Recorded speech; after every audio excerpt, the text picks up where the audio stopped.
the one and only Rich and Helen DeVos here. You want us to take that off?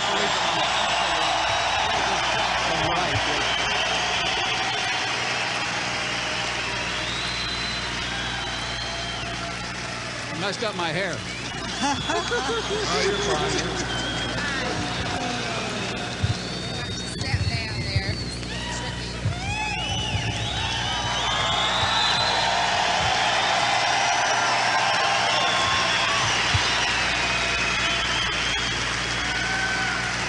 Such a beautiful gift and such a warm and friendly welcome. We thank you. We're honored to be here.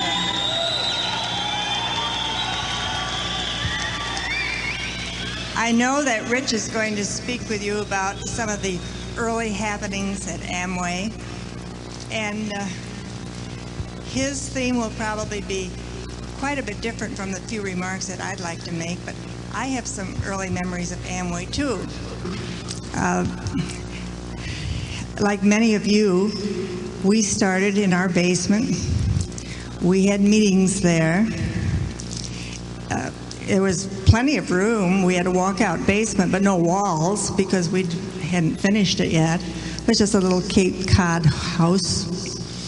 And so we would have the meetings down there and serve the coffee and all that sort of thing.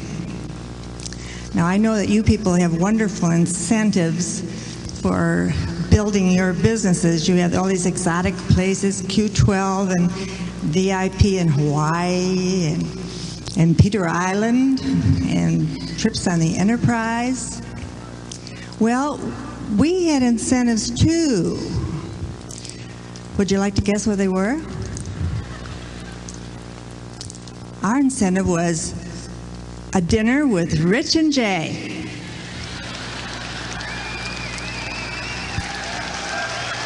That's not all. Cooked by Betty and Helen.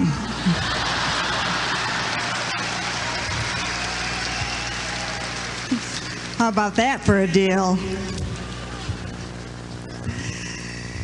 And in a more personal vein, I remember our children spending their summers working at Amway.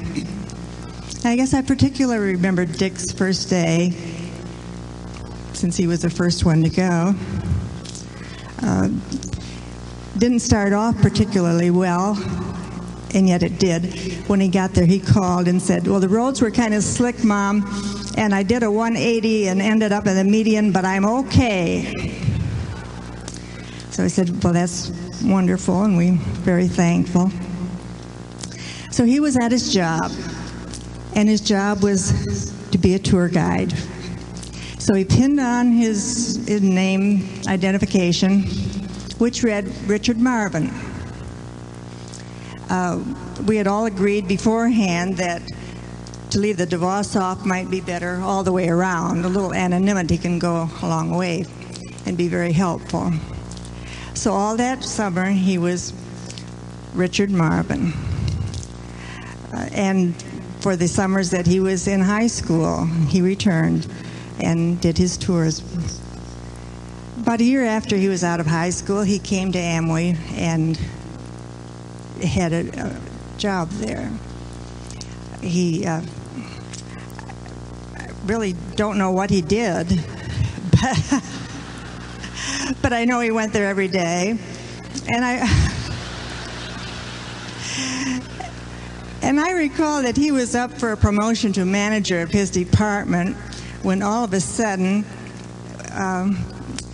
the Amway training program for the second generation was put into effect. I think Dick felt sort of as if that had lowered the boom, but the next 5 years of his life were spent in every department of the Amway Corporation, learning what it was all about, getting a comprehensive overview. And Dick was also the one who went with Rich and me on our first trip to Australia to buy our Amway name back so that we could establish our first overseas market. I don't know if that had anything to do with his interest in international, but as he progressed in Amway, he became head of the international division. And when he left Amway, he left from that position. By then, he had been working there for 15 years. And he left to start his own business. He went into the venture capital business. He was going to be an entrepreneur on his own. And he did very well. Meanwhile, Rich had a stroke and had to slow down. And following that, he had a heart attack, and that forced him to retire. Dick was asked if he would come and take his dad's place. Now, he was leading his own company. He was enjoying what he was doing, but he consented to leave his position and to come back to Amway. And I am truly convinced that the Lord's hand was in all of this. Dick's length of employment at Amway, his depth of understanding, his years of entrepreneurship outside of Amway, all of these, I think, were in God's plan and were preparing him for the job that he has now. And I want to say to you and to Dick that we're very, very proud, his dad and I, of him and of the job that he's doing.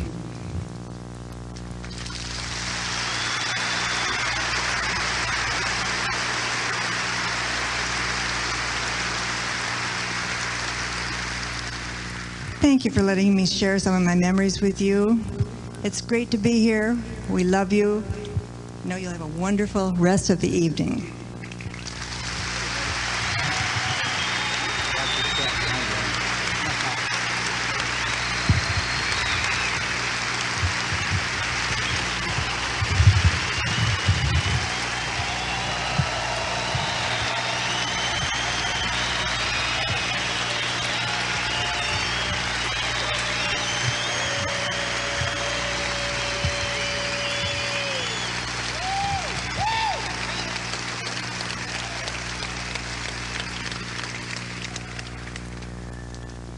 Oh, boy, I thought she was going to take my job away from me here for a little while. Helen's been shy about making speeches for a long time, and so of late we've encouraged her to share a little bit of her side of all of this, and so it's a wonderful experience for her, and I trust it is for all of you. As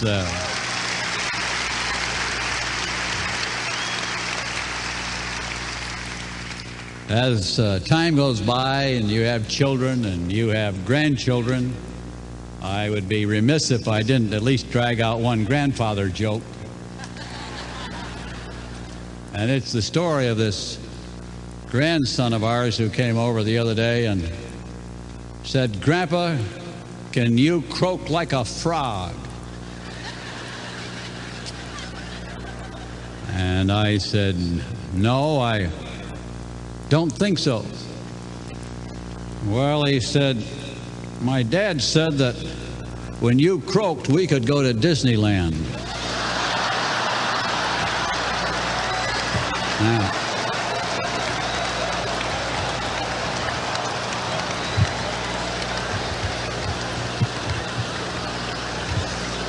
so my goal is to help them get there without my having to croak their way down there.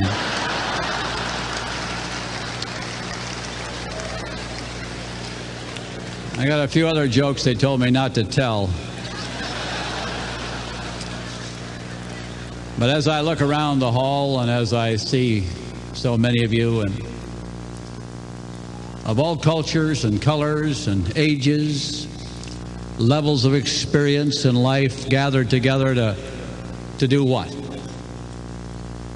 And I always sit here and things like this, say, what are they doing here? Why do they come? Because unless I can answer that question, I can't respond intelligently to what you're all about or what we're all about. I listen to all the blue suits up here, you know. You got all these big guys and run around with pins, and they're bragging about 3 months and DDs and diamonds and new diamonds and all that stuff. That's all right. Those are bragging rights they earned. But tonight I really want to focus as much on some of you who are here for the very first time and don't even know the lingo. You're a little afraid somebody might recognize you here. And have to admit you went to that Amway thing. And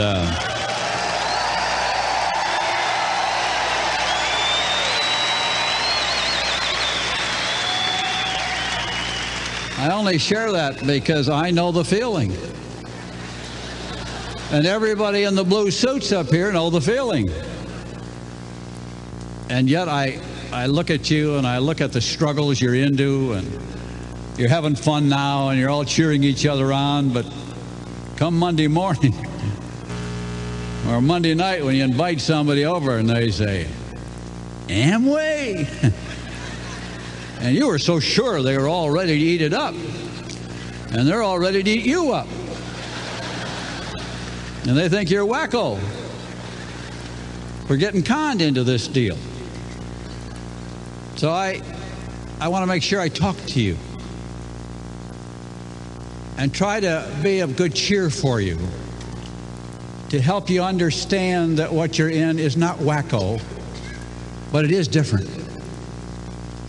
And it does take courage, and it does take fortitude, and it takes the ability to overcome people who laugh at you and ridicule you and all the other things they do.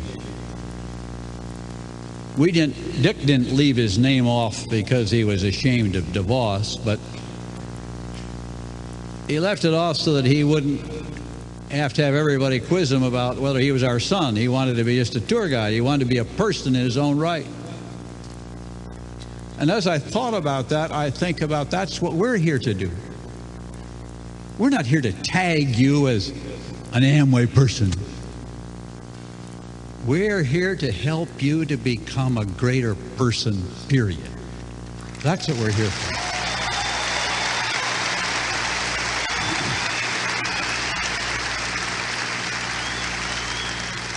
And all the songs you hear and all the music that will be sung and all the speeches that will be given, none of those things can make you successful. Only you, by what you do, can make you successful. You're not going to build the Amway business, you're going to build your business. And that's the vital element of individual creativity. I used to have distributors say to me, well, I'm not going to work any harder, it just helps you get bigger. I said, quit. It's okay. I'm going to get bigger, okay?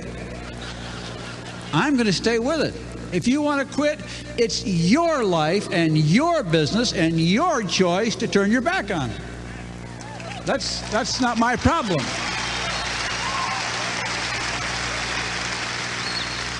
I cannot make you succeed. I can't order you around. All I can do is try to encourage you to take charge of your life. And when people come up to me and say, oh, you changed my life, what you started and all, I says, no, I didn't change your life at all. You changed your life. You decided for the first time maybe to take charge of your life. And say, I'm tired of just floating through life and letting everybody else control it. And you know, that's where Jay and I started. And so what I want to take you through, they gave me a speech. They said, it's right here. And they said, one side. They said, you're getting pretty old, and we'll give you one little piece of paper so maybe you won't talk too long. But you'd be surprised how long I can talk on a little card like that.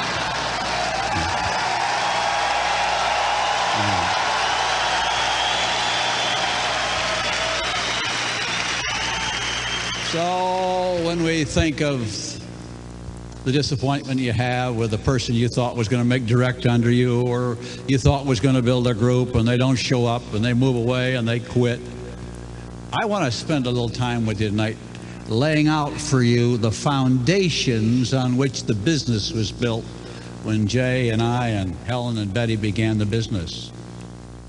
Because you have to understand the foundations to know you're working on rock here. That this business is grounded in certain principles that transcend Amway and prevail to life, and they work all over the world, and they work for anybody who's willing to work them.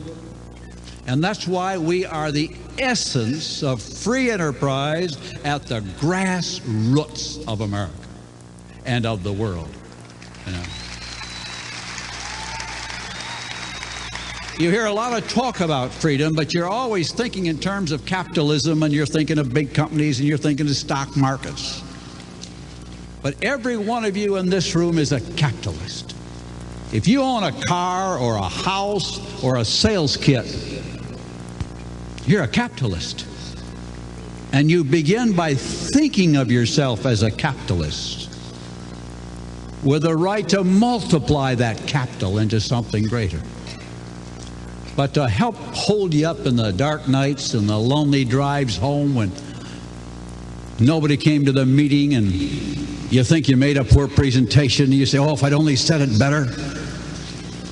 And let me just comfort you a little. You don't have to say it good. A lot of people come to your meetings who are scared and more scared than you are. They don't remember what you said anyway.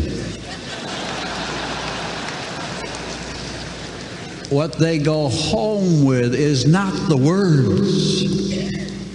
They go home with the music. That maybe I could be somebody someday. So make sure you play the music. And even if you can't remember how to put all the circles on the board right, it doesn't matter. Do as good as you can at it. Some of you had to hold your own first meeting and nobody did it for you. And you just went out and did it. Some of you had a sponsor who said he'd be there to help you and he didn't show up and you had to do it. Probably the best thing that ever happened to you. Because that's the day you realize that it was what you did and you had to take charge. But let me give you, I got 7 little items I put down as to the foundations of Amway. Not trying to preach a sermon, but you got to know the grounding on which we based our decisions and base our decisions today, and to which we have committed this company, our employees, our executives, to uphold these fundamental principles in all that they do. You know why? Because so many of you are here tonight because you've been beat out of something or disappointed in somebody or some company.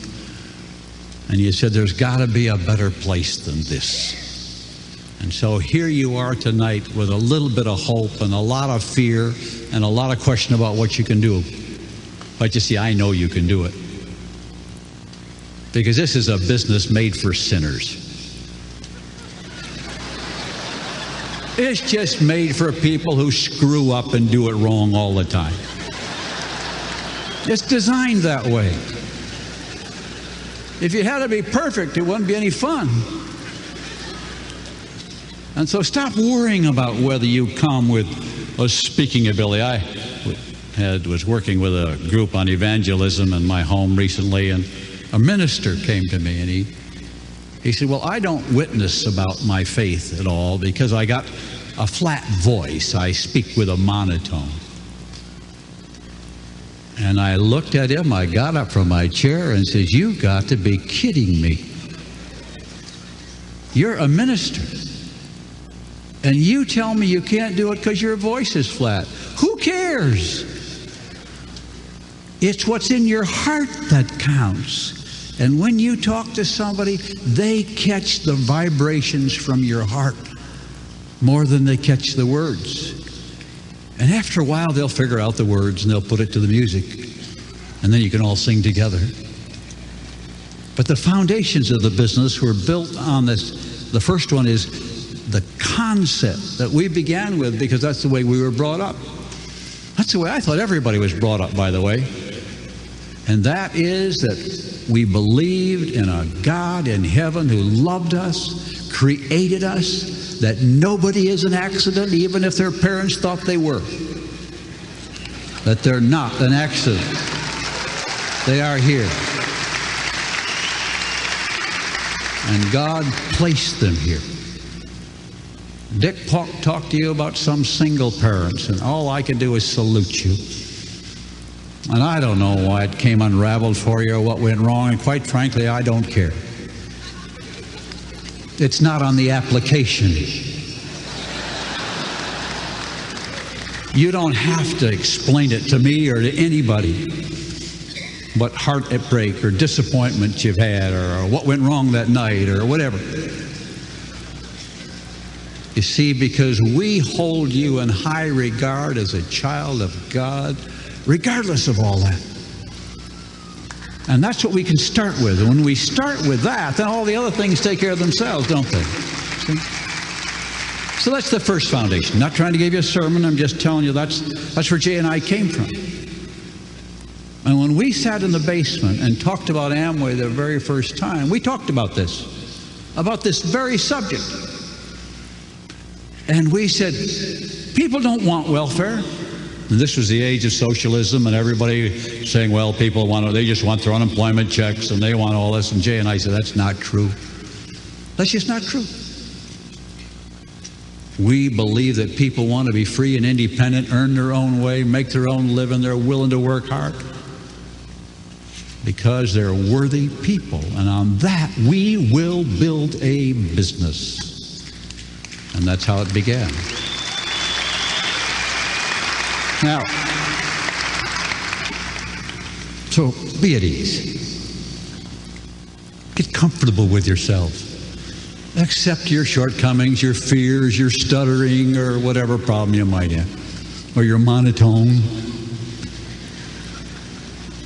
Most of these people getting up here speeches, they all spoke in monotones when they started. They just think they're good now. And they only got that way by practicing for 20 years. So you can't compare yourself always with them. But you got to compare yourself with where they once were also, right where you are. So the first thing is a faith and belief in people and their value and who they are. And so the whole plan is built on that premise, you see, of trusting people. When we first started, and we would talk to some bankers, they say, the checks, the bonuses will never get paid. You run that thing down from sponsor to sponsor to sponsor. You think the money's ever going to get out the bottom? He said, yes. And if it isn't, we'll make up for it. I don't know if there's a dozen cases, or there are probably in hundreds after all these years, where somebody didn't pay a bonus.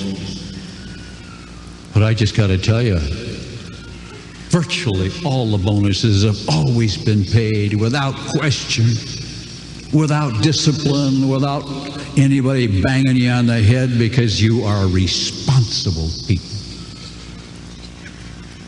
And you're trustworthy.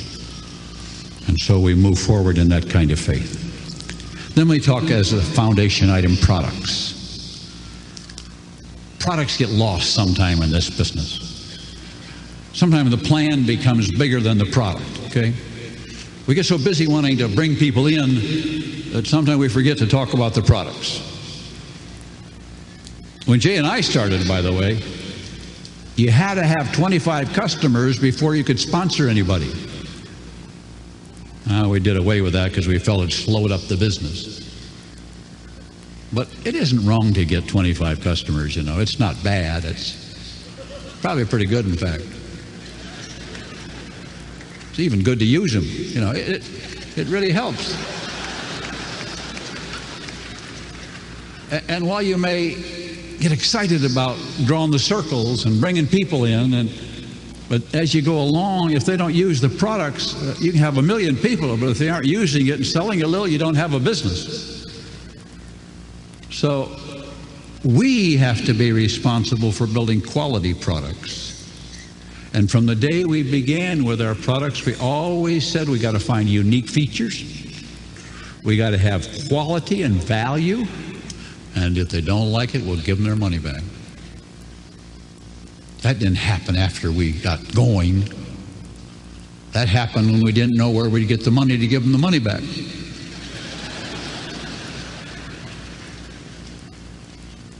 But we were committed that our products is something that when you sold it, you didn't have to leave town or sneak up on them next week in case you saw them on the street, or walk across the street so you wouldn't have to face them.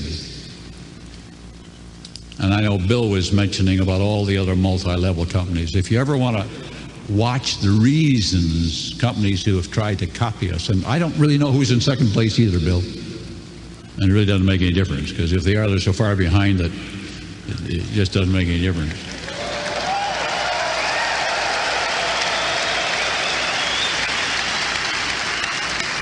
But everybody, every day, somebody is saying, we got the same thing as Amway. We're just like Amway. Well, let me tell you something. Most of them haven't done one nickel's worth of research on their product. They've never certified their product. They don't verify their product. They're not sure of their product. It sounds good. You'll lose weight. You'll gain weight. It'll keep your teeth. You won't keep your teeth. It'll make you look younger. It'll change your skin and everything. It'll do all this stuff. Maybe. And maybe not. But we sold soap for a very simple reason. Because most everybody we knew used soap. Not everybody.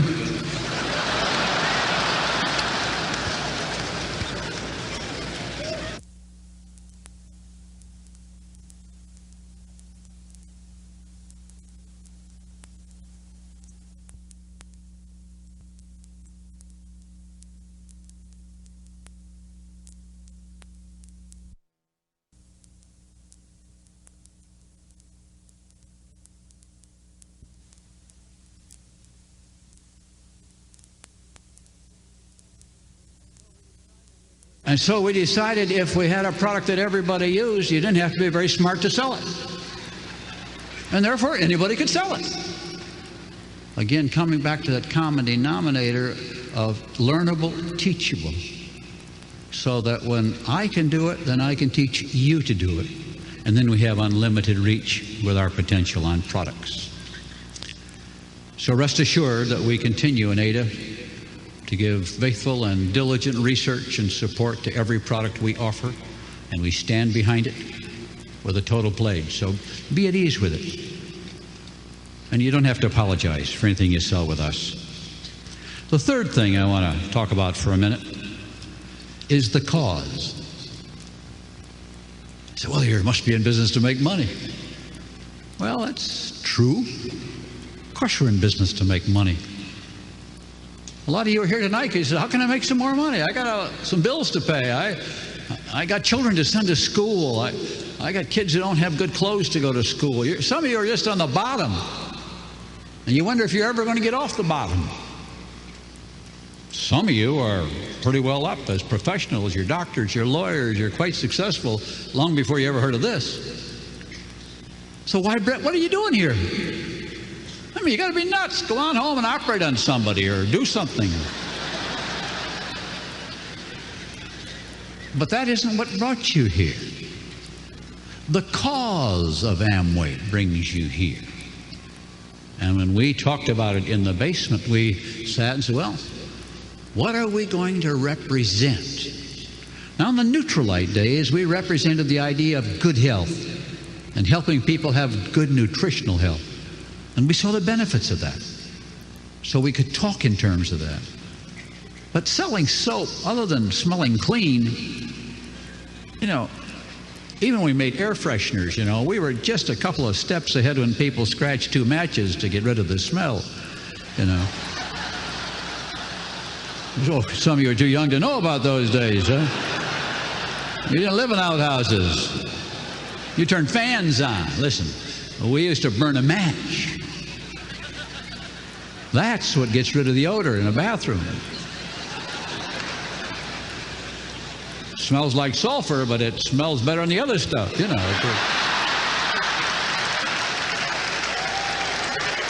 Those are the very first room fresheners. They were terrific. But we needed the cause. The cause, we decided, we didn't stumble into it. We said, our cause is going to be freedom and free enterprise. We're going to demonstrate the hope of those people who want to own their own businesses, do their own thing, rise to whatever level their abilities can bring them. And although socialism is sweeping the world, we're going to commit ourselves to the capitalistic free enterprise system in opposition to what most of the world today is claiming is the better way. And that's why we started.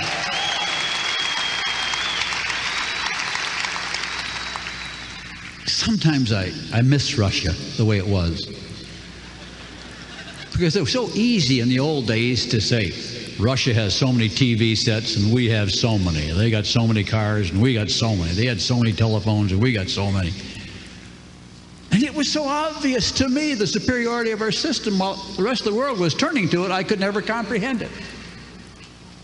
I have a little hard time with our own government someday comprehending how they can go in that direction. They confuse me.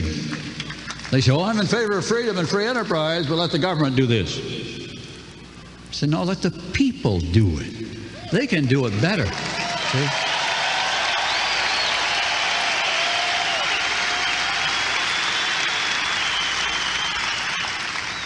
The wealth of a nation is not created by tax dollars. The wealth of a nation is created by people who go to work every day, even when they don't feel like it, even when their kids are sick, even when they got problems at home, and they go to work to carry on and meet their responsibility. That's the wealth of America. And we oftentimes fail to take into account that it's those people. I marvel every day. Our plant opens, all the thousands of employees all over the world. There's nobody setting their alarm clocks. They set their own. They assume responsibility for their own conduct. They assume, just like you do, the responsibility for building your own business. That's what freedom is all about. That's what free enterprise is all about. It's freedom and responsibility. The rights of freedom always must be matched with responsibilities. Rights, responsibilities march forward together in a free world, and much of the world is struggling to learn that. Well, they gave me a nice award for free enterprise, but that became our cause. I made thousands and thousands of speeches on it. And then I ventured out and began to give that same speech around the world. And I find the rest of the world wanted to believe it too. That if you worked hard, you could get ahead and become somebody.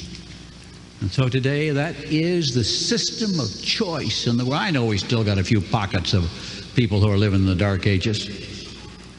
You know, Cuba is still, the old guy down there is trying to hang on and survive. I said it's either he's going to go out standing up or laying down, and it's going to go happen soon. You know, it's just a question of which way he's going to go. Because at heart, the Cuban people want to be free. You can see what's happening to us there. All they want is what we got, isn't it? It's very simple. And we're going to continue to shout it, talk about it, and offer it around the world. And so we are in Brazil, and we are in these countries. We're in Thailand, where there are hundreds of thousands of Amway distributors. People say to me, Mexico, Mexican people don't have any money. I said, Mexican people got a lot of money, but they get something better. They're willing to work. And they want to get ahead. And we're there to help them realize those dreams. Anyway, the cause of Amway is free enterprise. My fourth little point, that means we're, well, not quite halfway. We're getting close. is when Jay and I first talked about it, to us the importance of owning our own business was important. Today it's kind of routine as you talk about it. It wasn't so routine in those days. It was kind of looked down upon. You get a good job with a company your dad was with and worked there for 40 years, and that's your life. But my father, Jay's father, always said to us, I don't care what you do, get in business for yourself. That became the message put in our heads all the time. Own your own business. Nobody takes care of your business like you do when you own it. In fact, if I ever ran an ad and said, help wanted, you can make $1,000 a month, but you're going to have to work every night. You're going to have people laugh at you, ridicule you. A year from now, they might all quit on you. Sign here. And of course, nobody will answer the ad. If I told you all the things you're going to have to put up with when you go in this business, you would quit before you start. Except for one thing. When you get through, it's yours. And that makes all the difference in the world.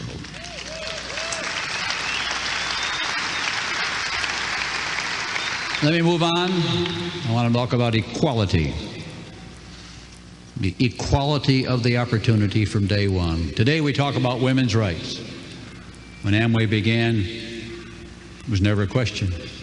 Every Amway event, husbands and wives, whether the wife started the business or the husband started the business, both were always invited. So there was never a question of that. But we also got to make sure we have equality of opportunity as to whether you got a college degree or whether you barely struggled through grade school. There's a lot of inequality there between what you've done from an educational standpoint. But the Amway business doesn't ask you about that, does it? We say we don't care. We hope you got a lot of education. It may give you a leg up, but it won't keep you out.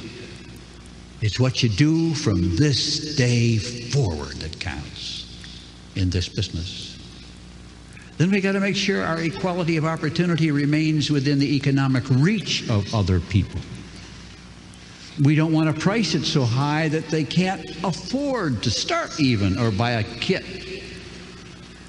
Early days, beginning of Amway, we used to have big discussions because in the old days you'd buy an application for $1. And that's all. Send it in, give it your $1, and you're an Amway distributor. We had people who didn't even know what they were in. So then we had a meeting one day and we talked about you had to buy a little manila envelope full of literature so at least you'd know the name of the company. And it was a $5 pack and a starter kit. You couldn't believe it was a huge meeting where we were discussing this openly with the so-called leadership at that time, maybe 200 people. And the argument said, oh, that's too high. A lot of people won't get in if you charge $5. I said, but who cares if they get in if they don't know what they're in anyway? So let's charge them $5. At least they got something to take home and prove they're in it, whatever it is. And so we decided we had to make the entry fee at a point where people had enough information to make an honest beginning and know what was going on. But we always guard the price. It's one of the things, by the way, we argued with the Federal Trade Commission. And some of you must wonder sometime, why do you put the products and the kit together? Because the Federal Trade Commission, in our agreement with them, we said we will sell the kit at the exact cost that it takes us to produce it. And that's why you can take the sales kit separate from the products and start with that with nothing else, and there is no profit in it. For us or for your distributor, your sponsor, for anybody. Because we want to make sure we don't profit at the point of entry or price ourselves beyond where people with less income wouldn't have a chance to make that new beginning. So we have to guard that as to what we do at the point of entry when we talk about equality. And of course, the black and white issue was not an issue, and the male and female, the genders were never an issue, and what your culture or background or religion were never issues. In fact, they're not even on the application, are they? We didn't ask for letters of recommendation. Once a psychological group asked if they could survey the diamonds so that we could find out what it was. If we could survey that group, we'd know what the characteristics are that make people successful. And then the only ones we have to recruit are those kind. I said, get lost, drop dead. I'm not interested. And I don't care if it helps or not. You know why not? Because if you do it on that basis, a lot of our people will overlook other people because they don't meet the profile. And therefore, don't get too scientific about who you recruit. Most of you already know those you expect the most from do nothing, and those you expect the least from do the most. So it's a guessing game. But it's not your choice anyway. And then I want to talk about the plan. We pitched the products a little bit. And remember those Amway products? Remember that? You know, Neutralite. You remember that? You heard of those? Oh, all right. The plan. And we talked about the quality of the plan, but I want to talk about the continuity of the plan. That it continues. To my knowledge, nobody else in the world does it. There may be some others who are trying to copy us today, but they aren't near enough to us, so we know what they're doing anyway. But for most of you, whoever thought at the company at which you worked that if you died, your wife would automatically take over your job and continue to get the income? That doesn't happen. But it does here, doesn't it? Whatever energy you put in to build something continues to your wife or your spouse or your children and your children's children. And in Amway today, we pay bonuses to children's children. I don't know whether they use Amway products or not. We never said they had to.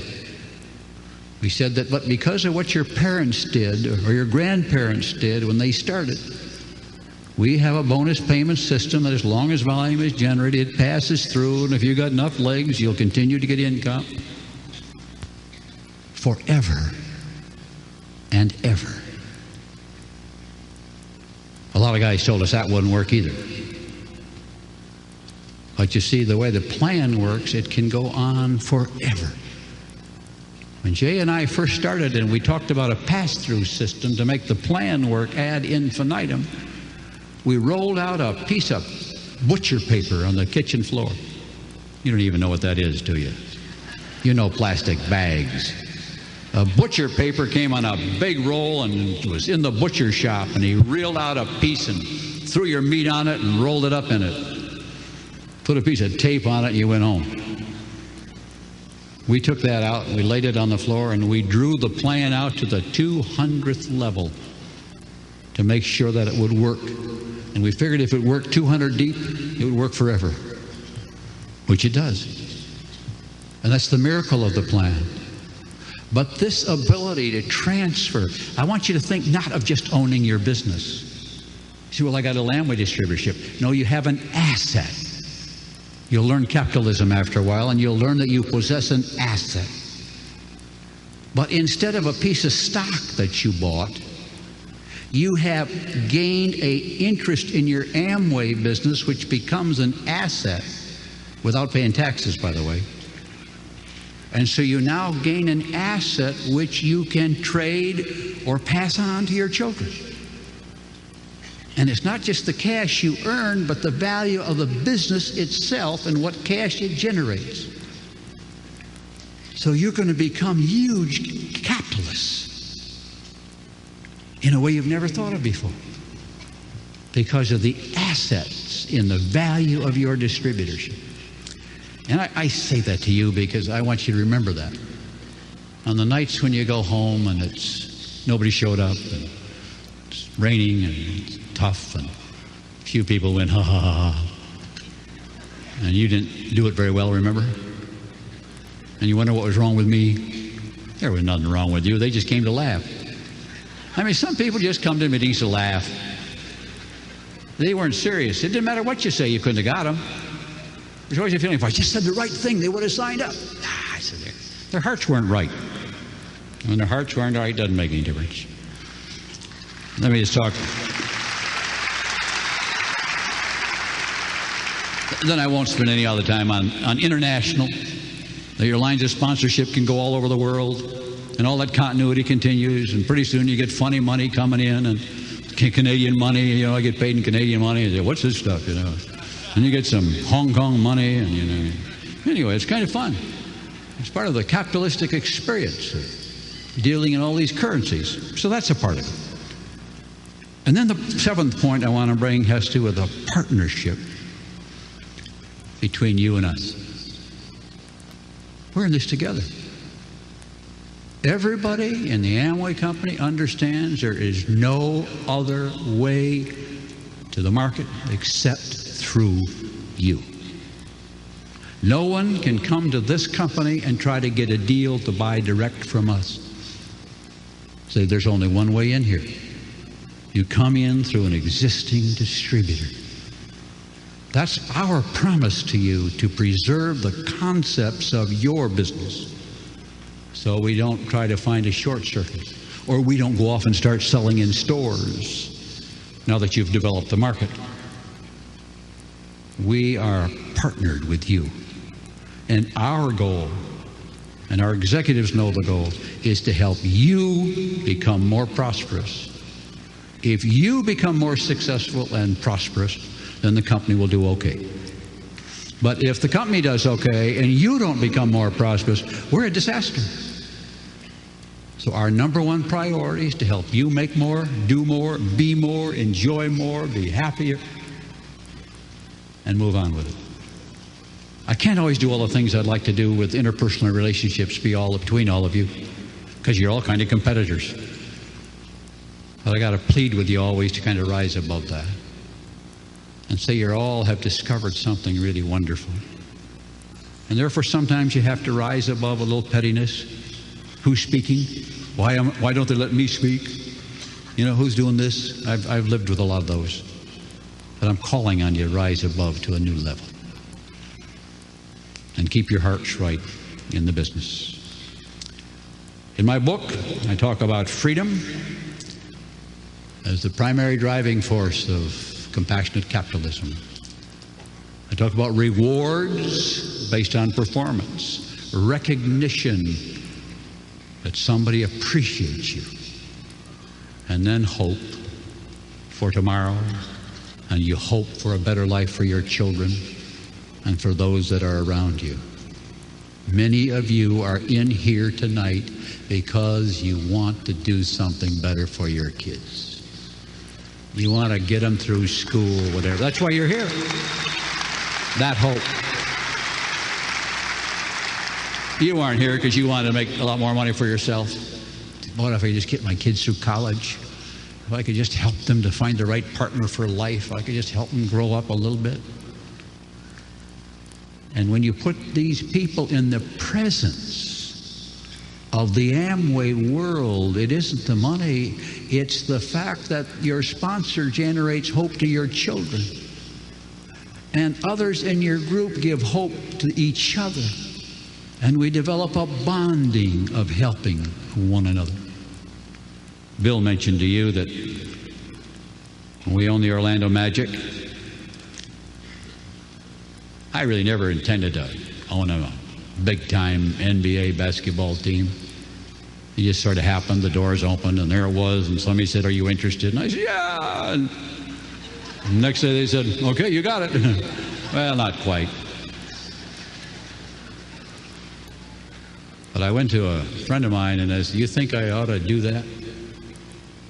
Is that the right thing to do?" And he said, "You know, I would encourage you to proceed because it's going to give you a whole new audience to spread the philosophy that you have of hope and recognition and reward.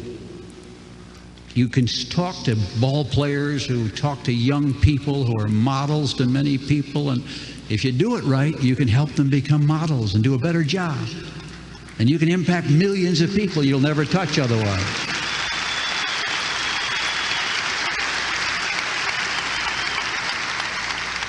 And so we began. I see some of the fruit coming from that. Recently, as some of you know, Horace Grant from the Chicago Bulls joined the Amway, or the excuse me, folks, joined the Magic organization. The commissioner said the contract wasn't right, but that's all right. We'll work it out. We'll get it taken care of. That's just a little nit we got to deal with. And the commissioner says, why would Horace come and take a pay cut to be with you guys? And I said, I'd like to tell you why. I spent 4 hours with Horace at our home. We talked about how he'd been treated, or he felt he'd been treated in Chicago. We talked about values. I surely couldn't teach him how to shoot a basketball or to block a shot. But I talked to him about our spiritual foundation, our respect for people, that I want to build a model team. I don't want any of our players evicted. I don't want any back talk to the refs, even if they're wrong. We're going to build an organization of champions on and off the team and how we conduct ourselves. That's our goal.